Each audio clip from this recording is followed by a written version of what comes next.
할렐루야. 예, 우리가 이제 호세아서를 지금 계속 하고 있는데요. 호세아 1장부터 3장까지는 하나님께서 호세아 선지자에게 음란한 고멜을 사랑하라라고 말씀하셨습니다. 호세아가 하나님이 이 정도까지 이스라엘 백성을 사랑하시는구나. 어느 정도냐? 하나님을 섬겨야 이스라엘 백성이 우상을 숭배함으로 영적 간음했는데도 사랑하시는구나. 이것을 아니까 호세아가 하나님께로 돌아와라. 그러면 너희가 상상치 못할 사랑을 해주실 것이다 라고 선포한 것이 1장부터 3장까지의 말씀입니다. 4장은 이스라엘 백성의 어떤 것이 고멜의 모습이냐. 하나님을 섬기는 이스라엘 백성들이 바알신을 섬긴 것이 고멜의 모습입니다. 5장은 바알신을 섬기는 것은 기본이고 세 가지 죄가 더 플러스 된다고 했죠. 살육죄. 두 번째로는 바알신전에서만 음행을 하는 것이 아니라 일상생활 속에서도 음행을 하고, 세 번째로는 자기를 높이려고 교만해진 것. 하나님보다 자기를 높이려고 교만해진 것입니다. 그래서 호세아가 너희가 하나님을 만나려고 가지만 만날 수가 없다.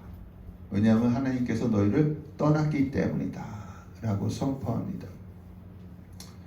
6장은 이 호세아를 통해서 하나님의 말씀을 들은 이스라엘 백성들 중에서 몇몇 영적으로 깨어있는 자, 경건한 자들이 오라, 우리가 여호와께로 돌아가자.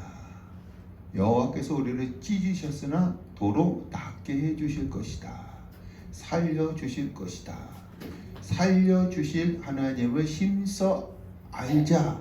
그러면 너에게 나타나실 것이다. 어떻게?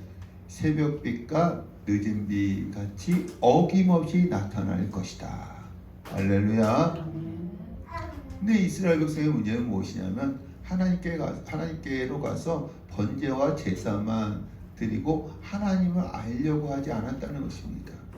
그래서 호세아가 하나님은 번제보다 뭐가 더 중요하다?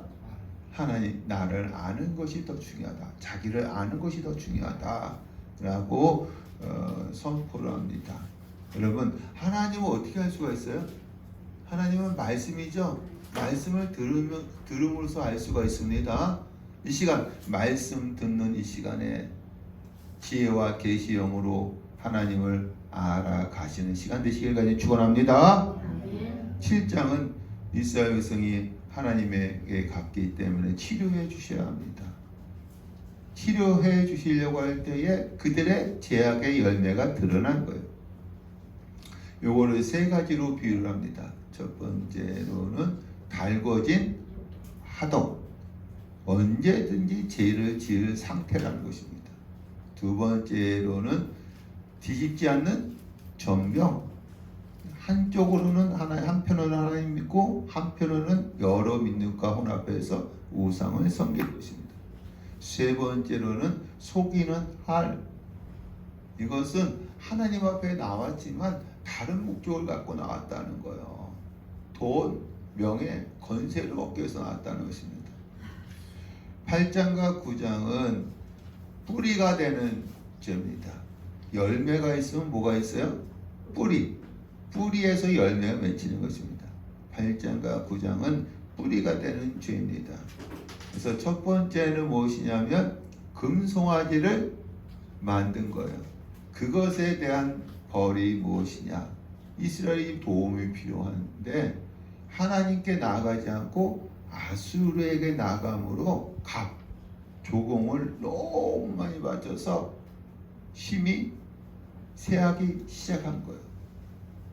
그래서 하나님께서 아수르를 보내서 멸망시켜 버리시고 다시 애굽으로 가리라, 노예 생활을 하게 해 준다는 것입니다. 뿌리가 되는 죄 두 번째, 바알을 섬긴 것입니다. 이것에 대한 벌이 무엇이냐면 이스라엘 백성이 애굽과 아수르로 가서 예배 드리고 싶어도 예배를 드리지 못한다는 거예요. 여러분, 우리 이렇게 예배 드리는 것은 축복인 줄로 믿습니다. 아멘. 이스라엘 백성이 아수르가 쳐들어오니까는 어디로 도망가느냐 하면 애굽으로 도망가나 끝내는 기한하지 못하고 가나안 땅에 남겨둔 것이 뭐가 되어진다? 폐허가 되어진다. 그리고 자손이 번성하지 못하게 되어진다. 여러분, 우상을 숭배하면 반드시 하나님께서 벌하시는 줄로 믿습니다. 10장은 이스라엘 백성이 번성할수록 곳곳에 금송아지 제단을 많게 하고 또 바알의 주상을 아름답게 함으로 두 마음을 품은 거예요. 안식일, 절기, 월삭을 지킴으로 하나님을 섬기지만 그 외에는 금송아지와 바알을 섬겼던 것입니다. 그래서 하나님께서 제단과 주상들을 허시는데 이스라엘 백성은 하나님을 두려워하지 않고 오히려 벳아웬의 금송아지, 베델의 금송아지로 말미암아 슬퍼한다고 했어요. 왜 슬퍼하냐면 그의 영광이 떠났기 때문에. 어디로? 여러분, 이 아수르로 옮겨다가 야레 왕은 누구예요? 북이스라엘을 멸망시켰던 아수르 왕 살만 에셀 5세입니다. 에게 드리는 거예요. 그리고 이스라엘 왕 사마리아 왕은 물거품 너무 쉽게 멸망을 하고 이스라엘 백성들은 멸망당하는 수치를 보기 싫어서 죽여달라고 강구한다는 거예요. 여러분, 기부화 시대는 언제냐면 사사 시대예요. BC 1200년부터 1300년부터 1200년. 그 다음에 이 북이스라엘 멸망할 때는 BC 722년입니다. 그래서 하나님께서 500년에서 600년 동안 참으신 거야. 이스라엘 백성이 바알을 섬기던 금송아지를 섬기던 참으신 거야. 하나님은 여러분 오래 참으시고 노하기를 더디 하시는 분이신 줄로 믿습니다. 그러나 내가 원하는 때 그들을 징계하리니 여호와의 날 심판한다는 거예요. 심판이 가까웠는데 이스라엘 백성들은 어떻게 하고 있느냐 하면 암소가 곡식받기를 좋아하는 것처럼 하나님의 복받기만을 원한다는 거예요. 그래서 아름다운 목은 뭐요? 이스라엘 번역에 멍에를 메우고 사람을 태우리니 아수르를 통해서 멸망시킨다고 말씀을 하고 있습니다. 여기 살 길이 뭐예요? 다시 묵은 땅을 기경하라. 묵은 땅을 기경하라. 하나님을 받아들이지 않는 마음에 말씀의 씨앗이 떨어지게 하기 위해서 마음의 밭을 뭐하라? 갈아 엎어라. 회개하라는 것입니다.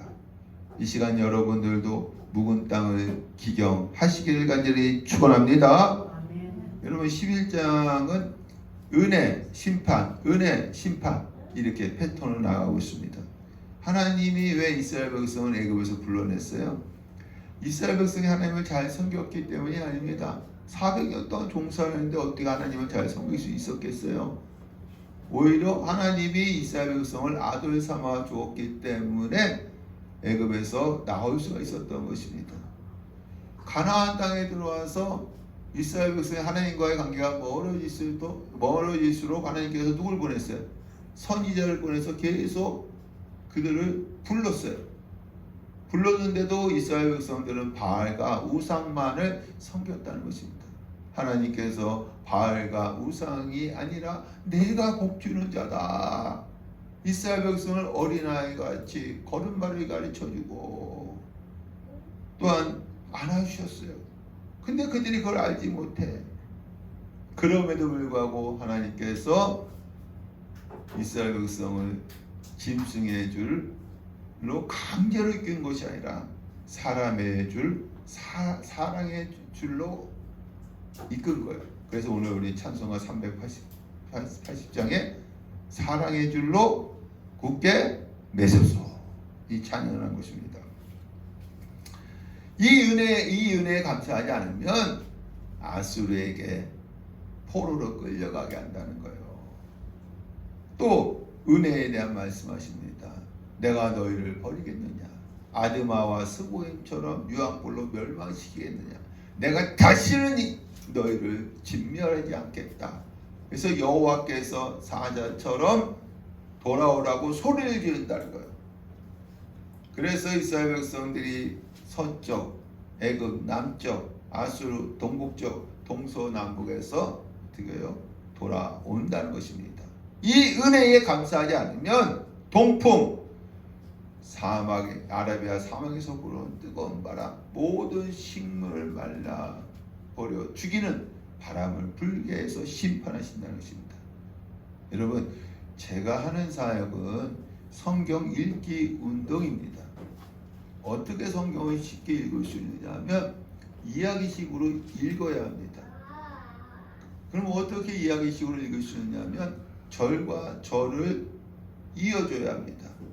그래서 여러분, 제가 읽는 부분에 줄을 치시고 여백 성경을 사서 소제목을 붙여주시면 됩니다.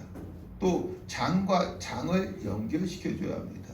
그래서 1장부터 11장까지 연결시키면서 이야기식으로 읽어 내려온 것입니다.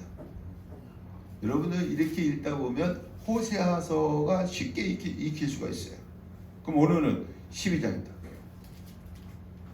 오늘은 12장 1절에서 2절은 동풍을 보내서 말라버려 죽이겠다고 했습니다.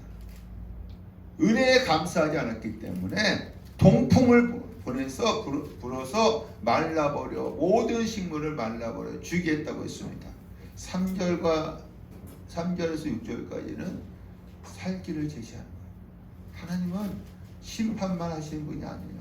반드시 살 길을 제시해 주십니다.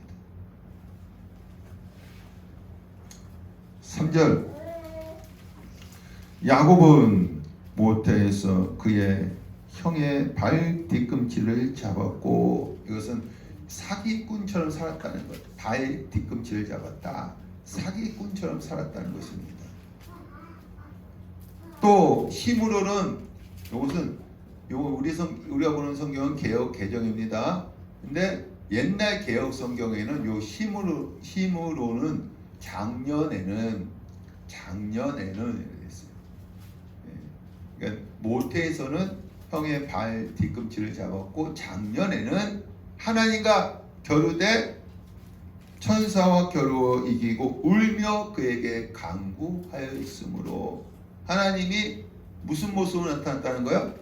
천사의 모습으로 나타나서 야곱과 씨름할 때에 어딜 쳤어요? 한도뼈를 치심으로 야곱이 그 뼈가 의골된 후에 자기는 연약한 자로서 하나님의 은혜 없이는 살 수 없다는 것을 깨닫고 과거에 사기꾼처럼 살았던 것을 회개하고 이제부터는 울면서 하나님께 간구했다는 거예요. 우리 야곱 관계도 아시지 않습니까? 야곱과 하나님이 씨름하는 거예요. 날이 새려고 하니까 하나님이 가시려고 하잖아요. 그러니까 이 야곱이 도와주지 않습니다. 그래서 이 하나님께서 어디를 치시는 거예요? 한도표를 치시는 거예요. 그때부터 야곱이 쩔뚝쩔뚝거렸어요. 이 자기는 연약한 자로서 이제부터는 하나님의 은혜 없이 살 수 없습니다. 울면서 하나님께 간구했다는 것입니다.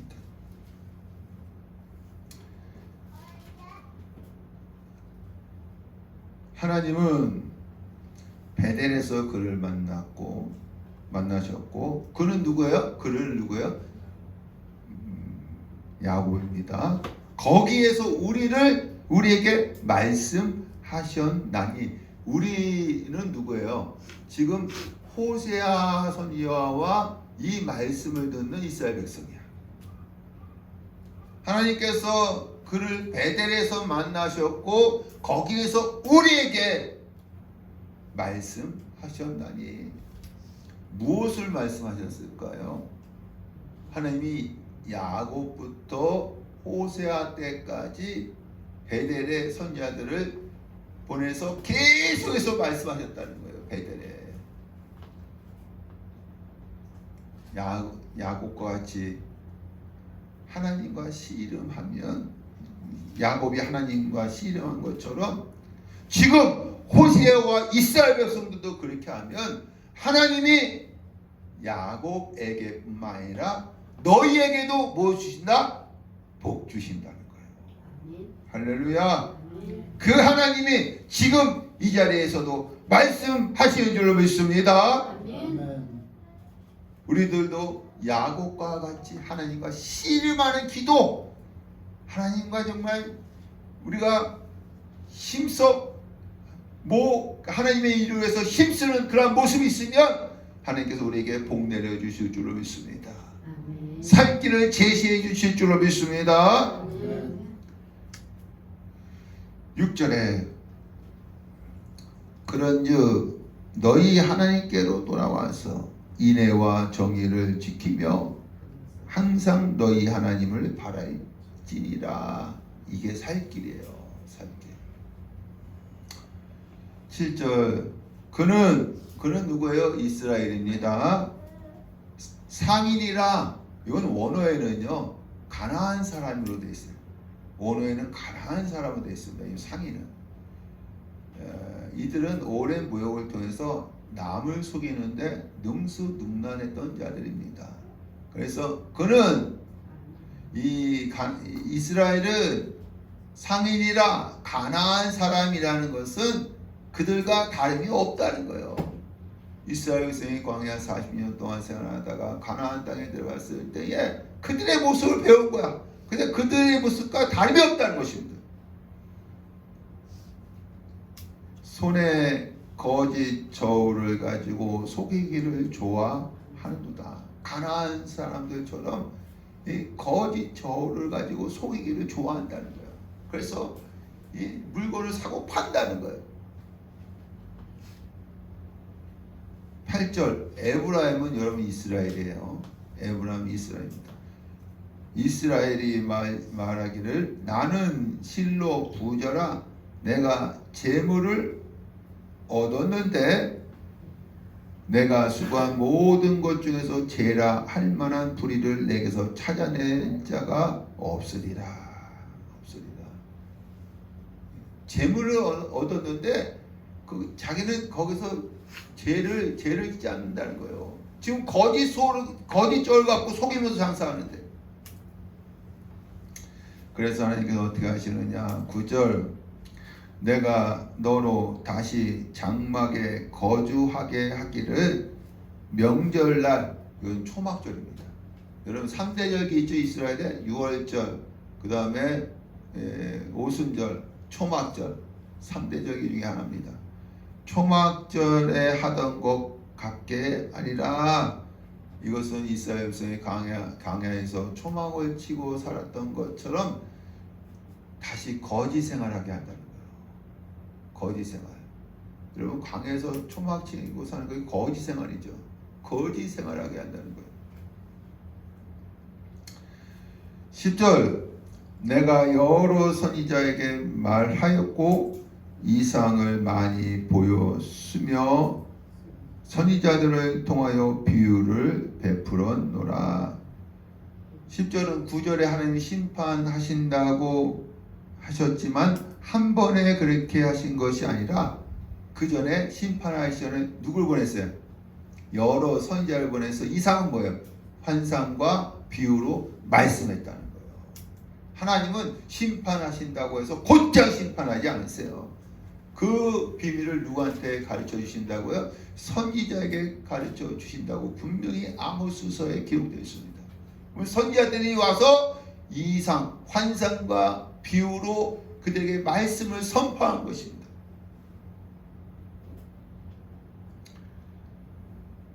11절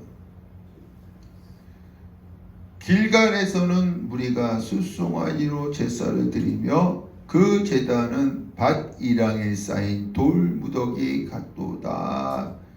선지자들이 하나님께로 돌아오라고 하니까 이스라엘 백성들이, 여러분 여기 잘 보셔야 합니다. 금송아지가 아니에요. 무슨 송아지? 숫송아지로 하나님께 제사 드리는 거예요. 숫송아지로 하나님께 제사 드리는 거예요. 어디서? 길갈에서. 여러분 제사는 어디서 드려야 돼요? 예루살렘 성전에서만 드려야 되는 거야. 제사는 다른 데서 드리면 안 돼. 그래서 신명기에 정한 장소에서 예배 드리라고 했어요. 그 정한 장소를 솔로몬이 예루살렘 성전으로 만들었던 겁니다. 거기서만 예배를 드려야 되는데 지금 어디서 제사 드리는 거예요? 길갈. 여기저기 제단을 만들어 놓고 거짓 제사로 문제를 해결하려고 했다는 것입니다. 선지자들이 와서 하나님께로 돌아오라 하니까 이스라엘 백성들이 숫송아지 갖고 하나님께 제사 드렸어요. 그럼 어디로 가야 돼요? 예루살렘 성전으로 가야 되는데 길갈 여기저기 제단을 만들어 놓고 거기서 거짓 제사로 문제를 해결하려고 했던 것입니다. 그러니까 하나님께서 그 제단은 밭 이랑에 쌓인 돌 무더기 같도다. 돌 무더기로 같이 심판하신다는 거예요. 그런 제단들은. 12절에 야곱이 아람의 들로 도망하였으며 이스라엘이 아내를 얻기 위하여 사람을 섬기며. 여러분 야곱의 아내가 몇 명이었어요? 2명. 그래서 레아와 그 여종 실바, 그 다음에 나헬과 그 여종 비라. 그래서 4명의 아내를 통해서 12남 1녀를 낳고 몇 명이 애굽으로 내려가죠? 70명이 애굽으로 이사를 갑니다. 그러니까 야곱이 아람 외삼촌 라반의 집에 가서 아내를 얻기 위해서 사람 라반을 섬기면서 이제 양을 쳤던 것이죠. 그래서 애굽으로 이사가서 13절에 여호와께서 한 선지자는 누굴까요? 모세죠. 모세. 선지자로 이스라엘을 애굽에서 인도하여 내셨고 이스라엘이 한 선지자 누구예요? 모세죠. 모세로 광야에서 보호를 받았거늘. 14절에 에브라임 이스라엘입니다. 가나안 땅에 들어간 이스라엘이 경록케 함이 극심하였으니. 왜 이스라엘이 하나님을 경록케 했을까요? 하나님이 선지자들을 보내서 돌아오라고 그렇게 외쳐도 돌아오지 않았기 때문에 하나님을 경록케 했던 것입니다. 그의 주께서 그의 피로 그의 위에 머물러 있게 하시며 그의 수치를 그에게 돌리시리라. 심판하신다는 거예요. 심판하신다. 이 13장입니다. 13장. 에브라임이 말을 하면 사람들이 떨었도다. 여러분 요 에브라임은요 이스라엘이 아니야. 에브라임 지파입니다. 우리가 성경을 볼 때 요것을 잘 분별해야 돼요. 요 에브라임은 이스라엘이 아니라 에브라임 지파. 이스라엘이 몇 지파예요? 12지파. 12지파 가운데 하나 에브라임 지파입니다. 여러분 이 모세에 의해 가나안 땅을 정복한 사람이 누구예요? 여호수아. 그 다음에 북이스라엘의 초대 왕이 누구예요? 여로보암. 둘 다 무슨 지파예요? 에브라임 지파. 에브라임 지파. 근데 그 지파가 말을 할 때에 떨었도다. 백성들이 순종했다는 거예요. 왜냐하면 하나님이 그 말에 권세가 있게 했기 때문입니다. 권세가 있기 때문에. 그러니까 사사시대 이후로 에브라임 지파가 항상 주도적으로 뭘 하려고 해요. 근데 이스라엘 백성들이 그 에브라임 지파를 따라가요. 왜? 하나님께서 그 말에 권세가 있게 했기 때문에. 권세가 있게 했기 때문이었습니다. 이것은 전적인 하나님의 은혜입니다. 그런데 자기를 높이려고 백성에게 뭘 섬기게 해요? 금송아지와 바알을 섬기게 했다는 거예요. 1절 말씀에 에브라임이 말을 하면 사람들이 어떻게 했다? 떨었도다. 그가 이스라엘 중에 자기를 높이더니, 하나님의 은혜인데 자기를 높이려고, 여기는 없는데 금송아지와 바알로 말미암아 범죄하여 함으로 망하였거늘.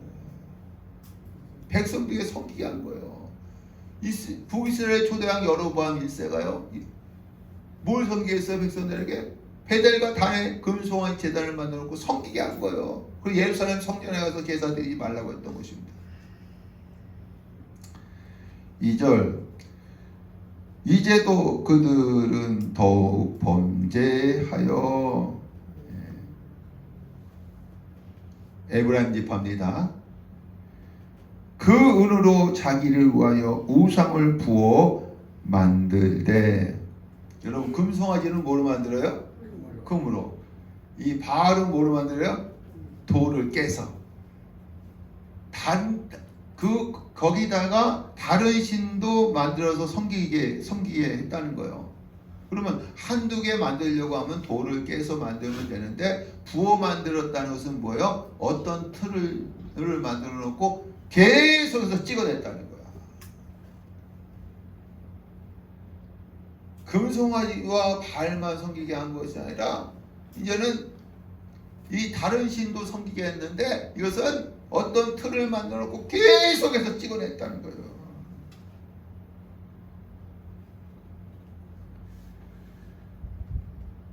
(3절) 아랫부분 보면, 그들은 그것에 대하여 말하기를, 에브라임 지파입니다. 제사를 드리는 자는 송아지와 입을 맞출 것이라 하도다.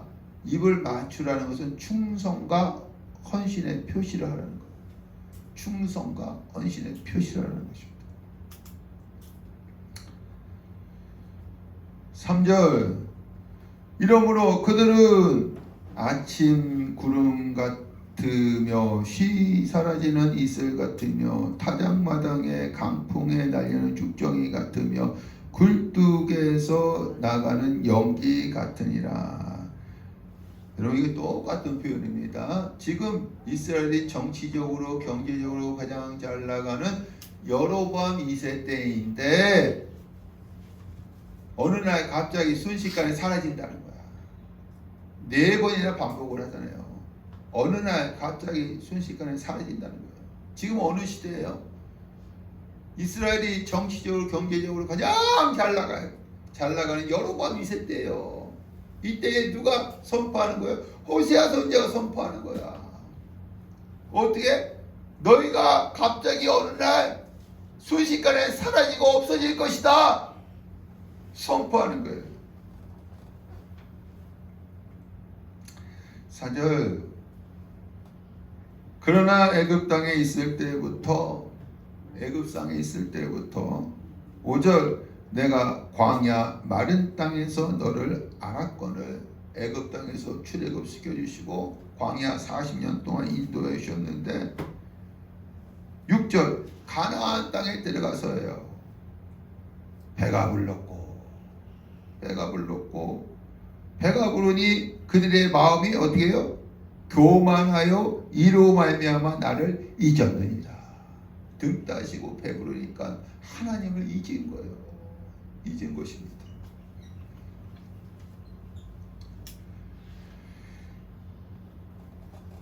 이스라엘이 잘 나가니까 뭘 만들어요? 금송아지, 바알 주상, 또한 다른 신들을 어떤 틀을 만들고 계속 찍어내서 하나님을 섬겨야 이스라엘 백성들이 등 따시고 배부르니까는 그러한 우상들을 섬긴다는 거예요. 7절, 그러므로 내가 그들에게 사자 같고 길가에서 기다리는 표범 같으리라. 이때에 하나님이 사자와 표범이 먹잇감을 발견했을 때에 여러분 처음부터 막 달려가요? 살금살금 서서히 다가가는 것처럼 하나님께서 다가오신다는 거예요. 다가오신다. 8절 내가 하나님이십니다. 그의 이스라엘의 염통 거풀을 찢고 거기서 암사자같이 그들을 삼키리라. 들짐승이 그들을 찢으리라. 완전히 멸망시킨다는 거예요. 완전히 멸망시킨다. 사자와 표범같이 살금살금 다가가서 이제는 완전히 멸망시킨다는 거예요. 이것은 미워서가 아니에요. 하나님께 돌이킬 수 있는 방법이 이것밖에 없기 때문입니다. 우리 한번 베드로전서 4장 1절 4장 1절 시작. 그리스도께서 이미 육체의 고난을 받으셨으니 너희도 같은 마음으로 갑옷을 받으라 삼으라. 이는 육체의 고난을 받는 자는 죄를 끊쳤음이니. 여러분 우리가 예수 믿고 성령 만나서 죄 져야 안 져요? 성령 충만할 때 짓죠? 오늘 주일날 예배 드리고 이제 성령의 기름 부으심 받고 일주일 동안 생활할 때 죄 한 번도 안 짓는 분 다 짓죠? 여러분 성령 받는다고 죄를 끝이는 게 아니야. 뭐요? 고난 받는 자는 뭐요? 죄를 끝이는 거야. 고난 받아야 죄를 끝이는 거야. 특별히 어떤 예냐? 우리 2절 시작. 그 후로는 다시 사람의 정욕을 따르지 않고 하나님의 뜻을 따라 육체의 남은 때를 살게 하려 함이라. 너희가 음란과 정욕과 술 취함과 방탕과 향락과 무법한 우상 숭배를 하여 이방인의 뜻을 따라 행한 것은 지나간 때로 족하도다. 여러분 우리가 죄를 고난받아서 죄를 끝이는데 어떤 죄? 음란, 정욕, 술 취함, 방탕, 향락, 우상 숭배 이런 죄를 끝일 수 있다는 거예요. 여러분 이런 죄 스스로 못 끊어요. 성령 받았다고 못 끊어요. 고난 받을 때 끝이는 거야. 그래서 여러분 고난 받을 때 오히려 기뻐하시길 바랍니다. 내 속에 이런 죄가 있다는 거예요. 이스라엘 백성이 바알을 섬기고 금송아지를 섬기고 다른 신들을 계속 찍어내서 섬기는 거예요. 하나님께서 포몬과 사자처럼 서서히 다가가고 완전히 멸망시킨다는 것입니다. 이것은 미워서가 아닙니다. 하나님께 돌이킬 수 있는 방법이 이것밖에 없기 때문입니다. 여러분들도 징계받을 때에 낙심하지 마시길 바랍니다. 하나님께 돌이키는 방법이 육체의 고난뿐이 없는 거예요. 이런 죄들을 끊는 방법은 고난받는 것뿐이 없습니다. 고난받을 때 여러분 오히려 기뻐하시길 바랍니다. 할렐루야. 다시 본문으로 가서요. 9절 이스라엘아 네가 패망하였나니. 지금 이스라엘이 가장 잘 나가는 여로보암 2세 때인데 패망했다는 거예요. 지금 잘 나가고 있어요. 근데 패망했다고 선포하는 것입니다. 이것은 하나님 앞에서 이미 정해진 사건이기 때문입니다. 이미 정해진 사건이에요. 호세아가 이걸 선포할 때 얼마나 눈총을 많이 받았겠어요. 돌도 맞았을 것입니다. 그러나 하나님이 주신 말씀을 그대로 선포하는 거예요. 이스라엘아 네가 패망하였나니. 10절 전에 네가 이르기를 내게 왕과 지도자를 주소서 하였느니라. 여러분 이것은 사무엘상 12장 말씀에 이스라엘 백성이 우리도 열방과 같이 뭐 달라고요? 왕 달라고. 보이지 않는 하나님이 아니라 보이는 왕 달라고 간구하니까 하나님께서 벌로서 누굴 세워요? 사울왕을 세웁니다. 사울왕이 말씀대로 통치하지 않으니까 하나님께서 폐위시켜버려요. 그것이 11절에 나옵니다. 내가 분노함으로 내게 왕을 주고 벌로서 왕을 줬다는 거예요. 진노함으로 패하였노니 사울 왕을 패했잖아요. 이때부터 12절 에브라임은 이스라엘입니다. 불의가 봉함되었고 그 죄가 저장되었다니. 이때부터 불의가 봉함되었고 죄가 계속 저장되었다는 거예요. 여러분, 하나님은 오늘 죄를 졌다 해서 내일 심판하지 않죠? 죄를 쌓아놨다가 심판하시는 날이 무슨 날이에요? 여호와의 날. 15절입니다. 그가 이스라엘이에요. 비록 원어에는 형제들이에요. 복수로 되어 있어요. 원어에는 형제들, 복수입니다. 중에서 결실하나. 여러분, 이스라엘의 형제국가들이 있어요. 그게 누구냐면 아브라함의 조카가 누구예요? 롯이 두 딸과 동침하죠? 그래서 누구 나와요? 모압 자손과 암몬 자손이 나옵니다. 야곱의 형이 누구예요? 에서를 통해서 에돔 자손이 나옵니다. 이들은 다 형제국가들이야. 형제국가. 여러분, 이스라엘이 여로보암 2세 때 연약한 나라였는데 하나님의 은혜로 형제국가 중에서 강성했다는 거야. 하나님이 아니면 이스라엘이 부강해질 수 없었어요. 강성해질 수 없었어요.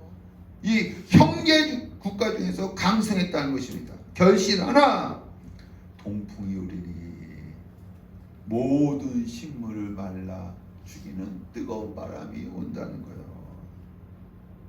그래서 어떻게 되느냐면 첫 번째, 그의 샘이 마르고 두 번째, 그 쌓아둔 바 모든 보배의 집그릇이 약탈되리로다. 16절에 세 번째, 형벌을 당하여 칼에 엎드러질 것이요. 네 번째, 어린 아이는 부서뜨려지며 다섯 번째, 아이벤 여인은 배가 갈라지리라. 왜 이렇게까지 심판하십니까? 형제국가 중에서 결실했는데 동풍을 불어서 완전히 모든 식물을 죽여버린다는 거예요.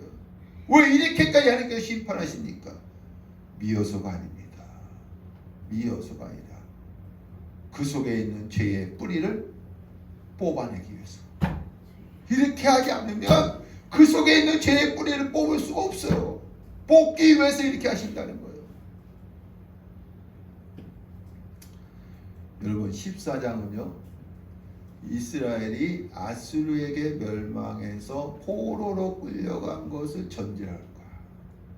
14장은 이스라엘이 아수르에게 멸망해서 포로로 끌려가는 것을 전제로 하는 것입니다. 포로로 끌려가도 여전히 하나님의 백성이에요. 한 번 하나님께서 택하셨기 때문에 하나님의 백성이에요. 그래서 하나님께서 초청하신다는 거예요. 초청하신다.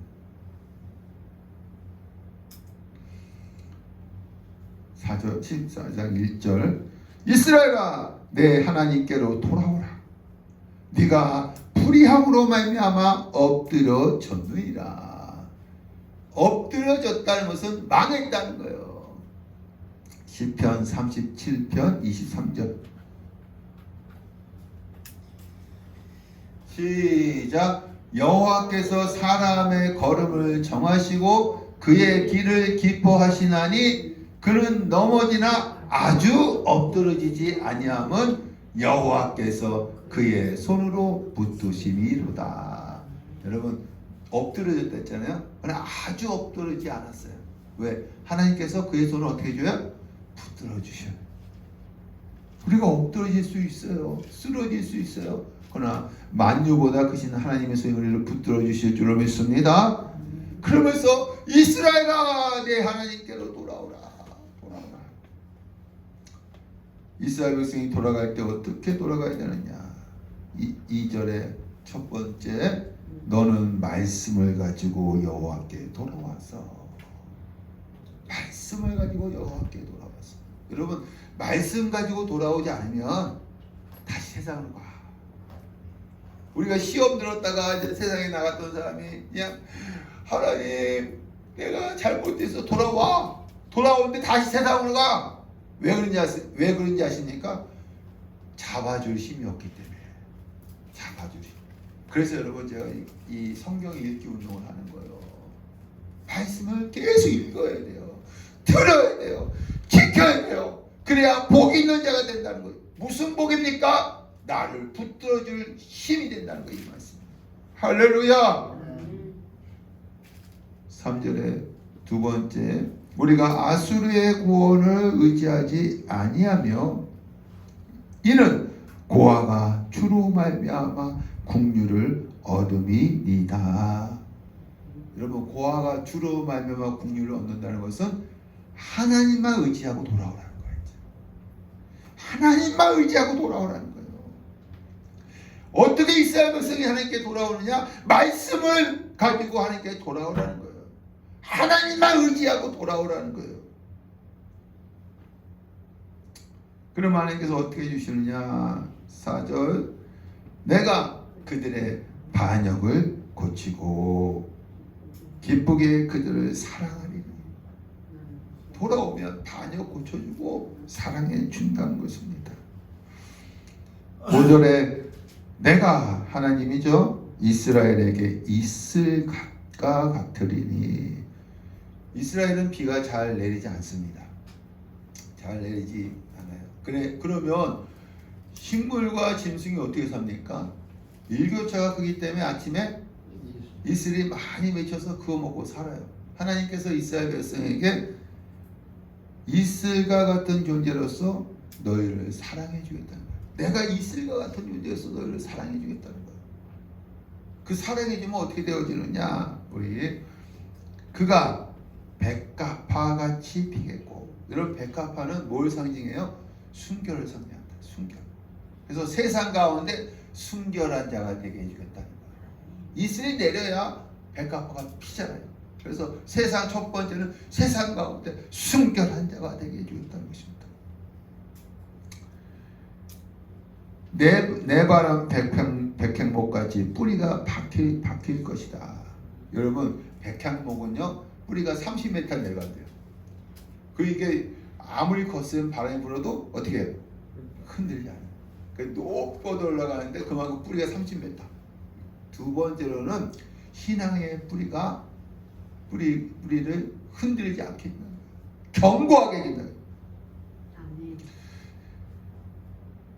6절에 그의 가지가 퍼지며, 세 번째는 지경이 넓혀주신다는 거예요. 우리 창세기 49장에 요셉에게 지경을 넓혀주는 복을 주신다 했잖아요. 지경이 넓혀주게 해주신다. 그의 아름다움은 감람나무와 같고. 여러분, 감람나무는 풍성함을 상징합니다. 아름다움이 어떻게 한다고요? 네 번째로는 풍성하게 해준다는 거예요. 아름다움이 풍성하게 해준다는 거예요. 그의 향기는 내 마른 백향목 같으리니. 백향목은요 향기가 멀리 퍼진다고 합니다. 다섯 번째로는 이스라엘의 향기가 사방 팔방으로 퍼져나간다는 거예요. 7절에 그 그늘 아래 거주하는 자가 돌아올지라. 이제 마지막으로는요, 이제 이스라엘 향기가 사방팔방 퍼져나가므로 그 그늘 아래 흩어진 자들이 돌아오게 해준다. 여호와께 돌아가면 하나님께서 이스라엘 백성의 이슬 같은 자로서 사랑해 주신다는 거예요. 그래서 백합화가 피게 해주고 백향목까지 뿌리가 길게 내려가게 해주고, 그 다음에 가지가 퍼지며 아름다움이 감람나무 같고 백향목까지 향기가 널리 퍼지며 그날에 흩어진 자들이 돌아오게 해준다는 것입니다. 우리 8절 이것을 체험하게 되면 어떤 고백이 이스라엘 의성에 나타나느냐. 8절 에브라임은 이스라엘입니다. 이스라엘의 말이 내가 다시 우상과 무슨 상관이 있으리요. 예전에는 우상을 바알, 금송아지, 다른 신들을 찍어서 계속 섬겼잖아요. 이제 돌아가니까 이렇게 은혜 베풀어 주니까 내가 우상과 무슨 상관이 있으리요. 9절 누가 지혜가 있어 이런 일을 깨달으며 1절과 8절 말씀입니다.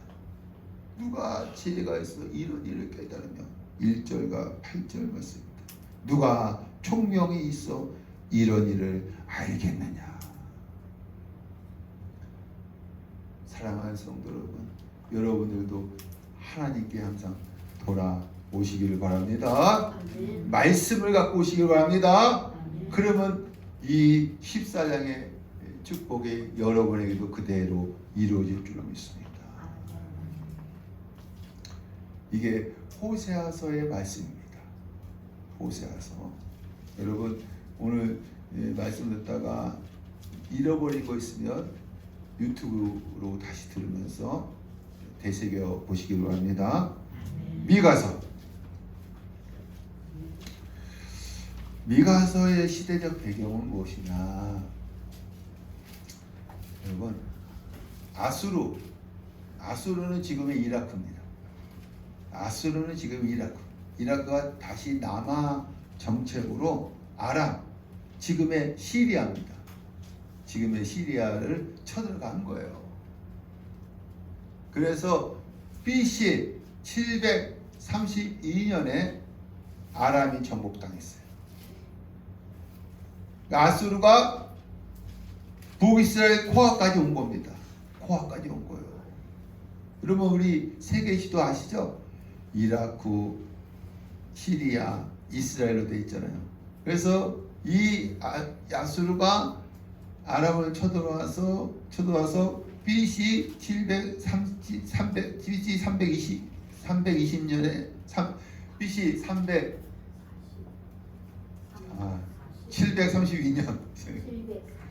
732년에 아람을 정복한 것입니다.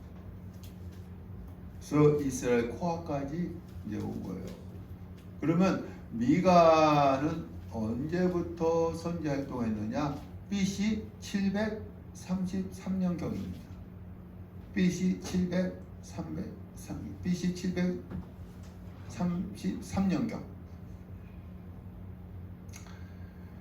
이 당시에는 아직 북이스라엘이 멸망당하지 않았기 때문에 미가가요 북이스라엘과 남유다에 대한 심판을 선포합니다. 선포하는 도중에 BC 722년에 북이스라엘이 멸망당합니다. 722년에 북이스라엘이 멸망당해요. 그러니까 733년에 아수르가 아람을 멸망시키고 722년에 북이스라엘을 멸망시킨 것입니다. 이때부터 남유다를 향해서 너희도 멸망할 것이다. 너희도 멸망할 것이다. 그런데 남유다를 향해서 선포할 때에 이 마음 속에는 미가가 선민 전체를 생각을 했어요. 선민 전체를 야곱 족속 또 이스라엘 족속으로 가리키면서 선포한 거예요. 이것은 미가가요 심판도 선포하지만 선민 전체를 사랑하는 마음으로 사랑했다는 증거입니다.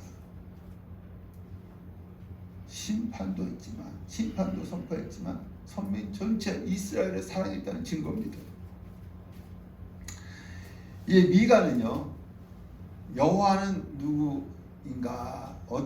여호와 같은 자가 누군가라는 뜻입니다. 여호와 같은 자가 누가 여호와 같은가? 누가 여호와 같은가? 라는 뜻입니다. 그럼 미가가 어느 왕 때 활동을 했느냐? 우리 이제 미가서 1장 말씀이죠.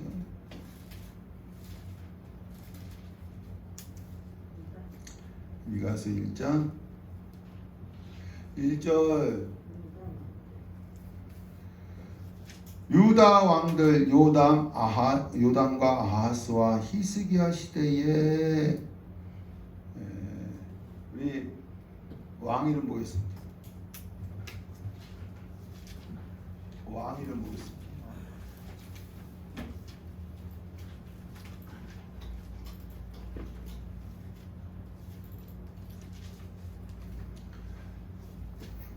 우리 다시 한번 노래 불러볼까요? 시작. 느아비 아사요 여라마 아달 요아운 요아이 무아요 요요시 여로나 바사 엘라시오 아여예 여요요 수살무후 베호. 북이스라엘의 여로보암 2세 때에 남유다에는 누가 왕이었느냐 하면 우시아입니다. 우시아. 그러니까 여로보암 2세하고 우시아는 동시대 왕이에요. 여로보암이 영토를 확장했던 것처럼 저 우시아 왕도 영토를 확장해서 남유다를 부강하게 만들었습니다. 그런데 나중에 교만해 갖고요. 성소에서 분향하는 것은 누가 해야 돼? 제사장만 해야 되는데 왕으로서 분향을 하다가 이마에 뭐가 나죠? 나병이 나서 별궁에서 별궁에 갇힘으로 그의 아들 요담이 왕이 된 거예요. 그래서 우시아 아래가 누구예요? 요담. 요담 때부터 누가 활동했던 거예요? 미가가 활동했던 것입니다. 미가가. 그럼 우리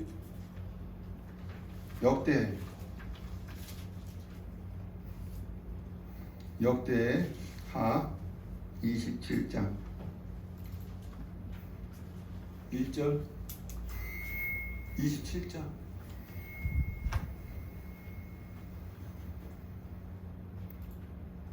시작. 요담이 왕위에 오를 때에 나이가 25세라 예루살렘에서 16년 동안 다스리니라.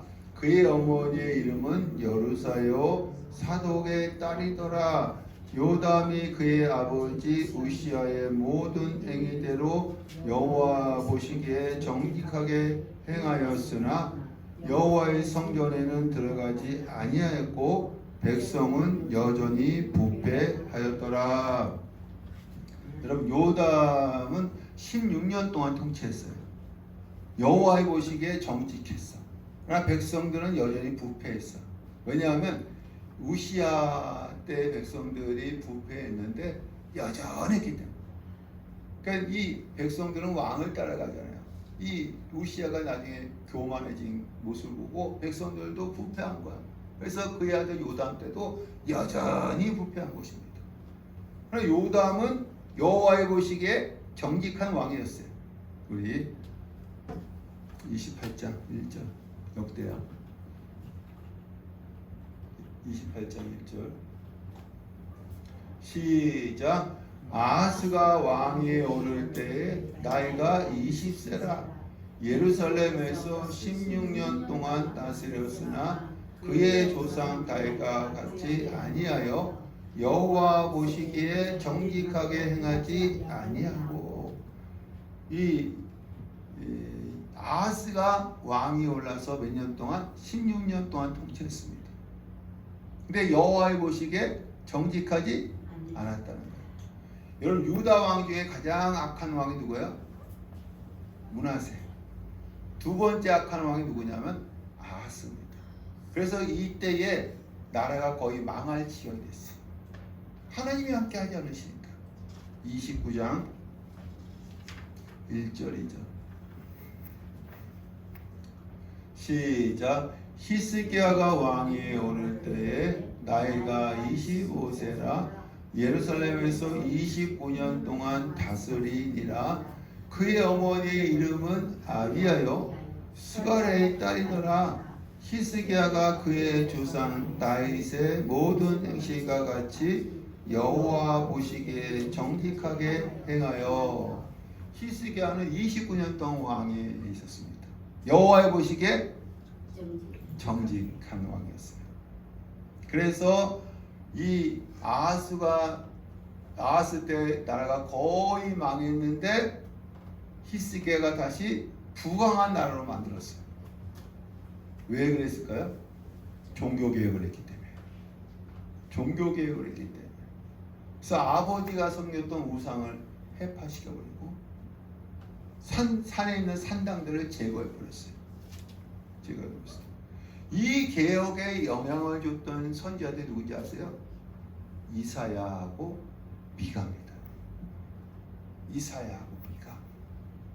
그러니까 우리가 지금 요나, 아모스, 호세아는 여로보암 시대 때, 여로보암 2세 때, 남쪽인 우시아 때입니다. 그 다음 요담, 아하스, 히스기야 때는 누가 활동하느냐면 북이스라엘은 멸망했으니까 남유다 선지자들만 있을 거 아닙니까? 누구예요? 미가하고 이사야예요.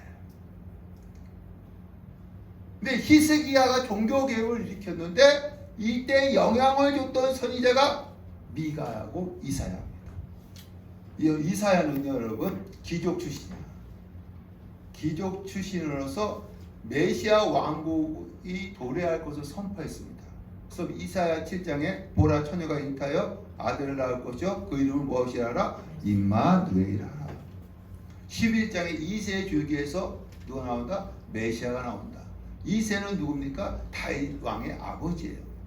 그리고 어린아이들이 독사글에 손을 놓고 장난쳐도 물지 않는 메시아 왕국을 도래를 선포합니다.